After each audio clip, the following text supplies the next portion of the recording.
अपना गैलेक्टिक घर एक कॉस्मिक सवाल। क्या इंसान कभी अपनी होम गैलेक्सी छोड़ पाएंगे? ये सच में एक बहुत बड़ा सवाल है। स्पेस एक्सप्लोरेशन हम सबको एक्साइट करता है, जिससे हम न्यू फ्रंटियर्स के सपने देखते हैं।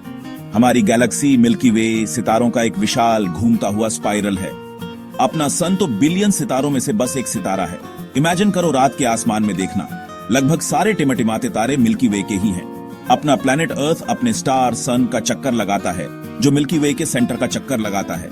मिल्की वे छोड़ने का मतलब है पहले से कहीं ज्यादा दूर ट्रैवल करना, एक ऐसा सफर जो हमारी आज की पहुंच से बहुत दूर है।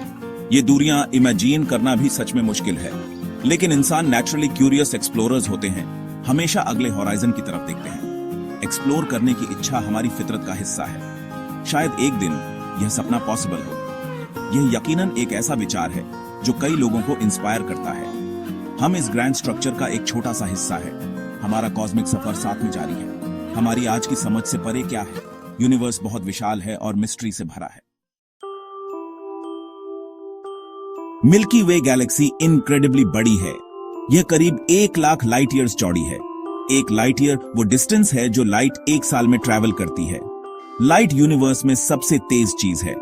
लाइट के लिए भी हमारी गैलेक्सी को क्रॉस करने में सदियां लग जाती हैं। इमेजिन करो एक स्पेसशिप को कितना टाइम लगेगा। लाइट बहुत तेजी से ट्रैवल करती है, हर सेकंड करीब 3 लाख किलोमीटर कवर करती है। वो ह्यूज डिस्टेंस सिर्फ 1 लाइट ईयर है। हमारी गैलेक्सी ऐसे 1 लाख यूनिट्स चौड़ी है। हमारी अपनी गैलेक्सी के सबसे करीब जो बड़ी गैलेक्सी है वो एंड्रोमेडा है, अर्थ से लगभग 2.5 मिलियन लाइट ईयर्स दूर। वहां तक ट्रैवल करना एक एपिक काम होगा। हम एंड्रोमेडा को रात के आसमान में एक धुंधले धब्बे जैसा देख सकते हैं। मिल्की वे छोड़ने के लिए हमें ये ह्यूज डिस्टेंसेस पार करने होंगे। ये चांद पर ट्रैवल करने या मार्स पर प्रोब भेजने जैसा बिल्कुल नहीं है। हमें पहले अपनी ही गैलेक्सी के एज तक पहुंचना होगा, फिर हम इंटरगैलेक्टिक स्पेस में एंटर करेंगे, गैलेक्सीज के बीच की विशाल खाली जगह। चैलेंजेस बहुत बड़े हैं, आज की एबिलिटीज से कहीं ज्यादा। इन नंबर्स के बारे में सोचना भी सच में चौंकाने वाला है। हमारे करंट स्पेसशिप्स बहुत ज्यादा स्लो हैं। अल्फा सेंटोरी हमारा सबसे करीबी स्टेलर नेबर है, बस 4 लाइट ईयर्स दूर। इतनी छोटी छलांग भी करंट क्राफ्ट के लिए बहुत लंबी है। इंटरगैलेक्टिक ट्रैवल तो इससे भी बड़ा चैलेंज है। हम आज स्पेस ट्रैवल के लिए ज्यादातर केमिकल रॉकेट्स का यूज करते हैं। ये रॉकेट्स बहुत सारा फ्यूल जलाकर काम करते हैं। हमें नए प्रोपल्शन मेथड्स चाहिए। सेक्शन 4, फ्यूचर के सपने, दूर के सितारों तक पहुंचना। साइंटिस्ट और इंजीनियर्स ऐसी न्यू टेक्नोलॉजीज के सपने देखते हैं जो एक दिन इंटरस्टेलर ट्रैवल को पॉसिबल बना सकती है। इनमें से कई आइडियाज साइंस फिक्शन जैसे लगते हैं, लेकिन साइंस की आदत है फिक्शन को रियल बनाने की।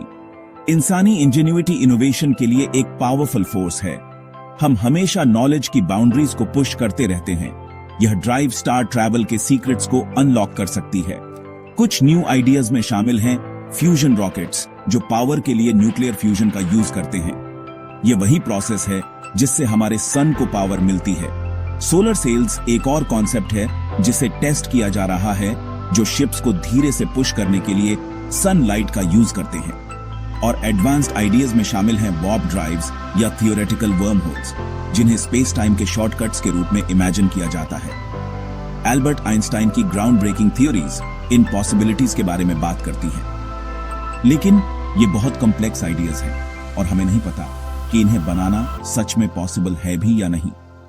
आइंस्टाइन की फेमस थ्योरी ऑफ रिलेटिविटी यहां बहुत इंपॉर्टेंट है। ये कहती है कि ट्रैवलर्स के लिए टाइम खुद बदल सकता है। अगर आप लाइट की स्पीड के करीब ट्रैवल करते हैं तो आपके लिए टाइम धीरे गुजरता है।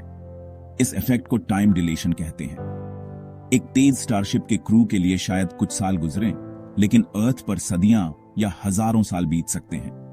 लंबी स्पेस जर्नीज के लिए इसके बहुत गहरे इंप्लीकेशंस हैं। यह इंसानी जीवन काल की प्रॉब्लम का एक हल पेश करता है। सेक्शन 5, इंसानी सफर, सर्वाइवल और होप। डीप स्पेस इंसानों के लिए बहुत डेंजरस एनवायरनमेंट है। वहां बाहर बहुत सारा हार्मफुल कॉस्मिक रेडिएशन होता है। Spaceships venturing far from earth must be like small, self contained worlds. उन्हें इंसानों की जरूरत की हर चीज प्रोवाइड करनी होगी, जिसमें ब्रीथेबल एटमॉस्फेयर और स्टेबल टेम्परेचर्स शामिल हैं। Life support systems on such a ship must work perfectly for centuries. हमें हवा, पानी और खाने की कांस्टेंट सप्लाई चाहिए। Recycling everything would be absolutely essential. इतने लंबे टाइम तक लोगों को फिजिकली हेल्थी रखना मुश्किल है। इतने लंबे ट्रिप पर इंसानी दिमाग को भी केयर की जरूरत होती है। आइसोलेशन और कन्फाइनमेंट बड़े साइकोलॉजिकल इश्यूज हो सकते हैं। शायद पीढ़ियां शिप पर ही पैदा हों और अपनी पूरी जिंदगी वहीं गुजारें। गैप 2S ऐसे इनक्रेडिबल सफर के लिए ह्यूज रिसोर्सेज चाहिए होंगे। यह किसी एक देश के लिए अकेले बहुत ज्यादा एक्सपेंसिव होगा।